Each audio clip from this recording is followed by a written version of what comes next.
मेरै रहेछ भागे पोर चमेली बुझ्ने होइन कहिले नि कुरो मेरै रहेछ भागे पोर चमेली धनको बालो लर्केछ लर्केर के सम्झेर आउनु म फर्केर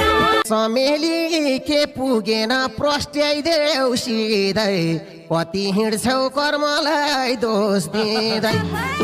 चमेली के पुगेन प्रस्ट्याइदेऊ सिधै कति